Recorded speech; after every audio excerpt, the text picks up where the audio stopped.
ঘটনাটা যেটা ঘটেছিল সেটা হচ্ছে আমি আমার নিজের বাড়ির কাকার মেয়ে, মামার মেয়ে এবং আমার যত আত্মীয় স্বজনের চাকরির জন্য আমি একজনকে টাকা দিয়েছিলাম। তার নাম হচ্ছে দীপক দাস, দুর্গাপুরে বাড়ি। ওনার সাথে আমার পরিচয় হয়েছিল রাস্তাতেই। চাকরি দেওয়ার নামে 1 বা 2 লাখ নয়, 72 লাখ টাকা প্রতারণার অভিযোগ। অনেকের কাছ থেকেই চাকরি দেওয়ার নাম করে টাকা তোলার অভিযোগ উঠেছে। কল্যাণী এমসে চাকরি দেওয়ার নামে প্রতারণা, আর এই ঘটনায় গ্রেফতার হয়েছেন 4 জন।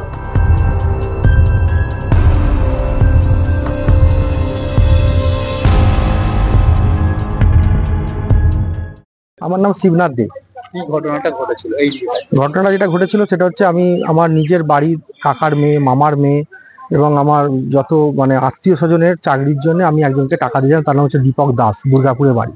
ওনার সাথে আমার পরিচয় হয়েছিল রাস্তাতেই, কিন্তু উনি আমাকে নানারকমভাবে ওনার অ্যাপয়েন্টমেন্ট লেটার এবং উনি নিজেকে একটা অফিসার পরিচয় দিয়ে আমার থেকে নানা রকমভাবে সবাইকে এই এমসে, কল্যাণী এমস হসপিটালে চাকরি দেওয়ার নাম করে গ্রুপ ডি পোস্টে এবং এছাড়া এগ্রিকালচার, ইরিগেশন এবং শুধু সেটাও নয়, এখানে আমাদের যে কিষাণ মান্ডি আছে সেখানে তো চাকরি দেওয়ার নাম করে, এবং শিক্ষাবন্ধু যেটা প্রত্যেকটা স্কুলে, যেমন জেজুর স্কুল, গোলাপ মোহিনী, সিঙ্গুর গোলাপ মোহিনী স্কুল, এইসব স্কুলেতে চাকরি দেওয়ার নাম করে প্রত্যেক ছেলে মেয়েদের কাছ থেকে যারা শিক্ষাবন্ধু থেকে 2.5 লক্ষ টাকা করে নিয়েছিলেন, এবং এমসে চাকরি দেওয়ার নাম করে ওনারা নিয়েছিলেন 8 লক্ষ টাকা করে এক একজনের কাছ থেকে, এবং এতে ইরিগেশনে চাকরি দেওয়ার নাম করে 8 লক্ষ টাকা করে নিয়েছিলেন।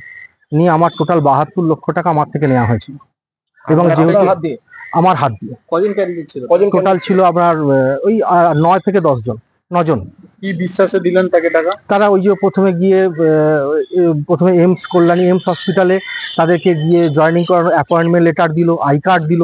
দেওয়ার পরেতে সেখান থেকে বললো যেহেতু কল্যাণী এমস এই রিসেন্ট চালু হয়েছে, তাই আমরা গান্ধী হসপিটালে এবং জেএনইউ হসপিটালে, কল্যাণীর দুটো হসপিটালে আমরা ট্রেনিং করাচ্ছি বলে ওনাদেরকে সব ক্যান্ডিডেটকে নিয়ে গিয়ে ওখানেতে ইঞ্জেকশনের ট্রেনিং দেওয়া হতো। সেখানে নানা রকম ডেলি সিটে, এমসেরই ডেলি সিটেতে রোজ সাইন করানো হতো যে এখানে, হ্যাঁ এমসের ডেলি, হ্যাঁ সমস্ত কিছু ডকুমেন্টস আছে, সমস্ত জায়গায় সেখানে সই করানো যে এটাই এমসে গিয়ে জমা পড়বে রোজে, তোমাদের এখান থেকে মাইনেও তোমরা পাবে। এমসেই হয়েছে না অন্য জায়গায়? এমসে বলতে সই করানো এমসের ডেলি সিটে ওরা ওই গান্ধী হসপিটাল ওরাই ছাপিয়ে হয়তো নিয়ে এসছে, এখন তো বুঝতে পারছি যা। অভিযোগকারীর দাবি সবাইকে ট্রেনিং দেওয়া হতো। দীর্ঘদিন ধরে ট্রেনিং দেওয়া হলেও চাকরি দেওয়া হচ্ছিল না। সেই সময়ই সন্দেহ হয় তাদের। করে তাদের মেডিকেল টেস্ট, ব্লাড টেস্ট সমস্ত কিছু করা, এইভাবে তাদেরকে ট্রেনিং দেওয়া হতো। তারপরে কিভাবে বুঝলেন যে? তারপরে এবার মাসের পর মাস হয়ে যাচ্ছে, 1 মাস গেল, 2 মাস গেল, 3 মাস গেল, ট্রেনিং আর যেন শেষ হচ্ছে না, এবং বারে বারে বলা হচ্ছে যে আর কদিন, সামনের মাস করে। তখন আমরা নানা রকম ভাবে খোঁজ খবর নিয়ে জানতে পারছি যে এগুলো পুরো ফেক। তখন আমি যখন টাকা চাইতে যাচ্ছি তখন তারা কোনো রকম ভাবে ফোনও তো ধরছেই না, উল্টে নানা রকম ভাবে হুমকি দিচ্ছে। হুগলি জেলা গ্রামীণের অতিরিক্ত পুলিশ সুপার কৃষাণু রায় সাংবাদিক সম্মেলন করে জানান, এই প্রতারণা চক্রে আরো অনেকেই যুক্ত রয়েছে। একটা বড় র্যাকেট আছে। আমরা এখনো অবধি 4 জনকে পেয়েছি, আরো বেশ কিছু নাম পাচ্ছি, কিন্তু সেটা আমরা এখনই তদন্তের স্বার্থে আপনাদের বলছি না, ঠিক আছে? তাও প্রতারণা হয়েছে, তাও আমরা এখনো অবধি যেটা পেয়েছি 72 লাখ টাকা অবধি এখনো অবধি আমরা পেয়েছি, যে বিভিন্ন জায়গা থেকে বিভিন্ন লোকের কাছ থেকে প্রতারণা হয়েছে।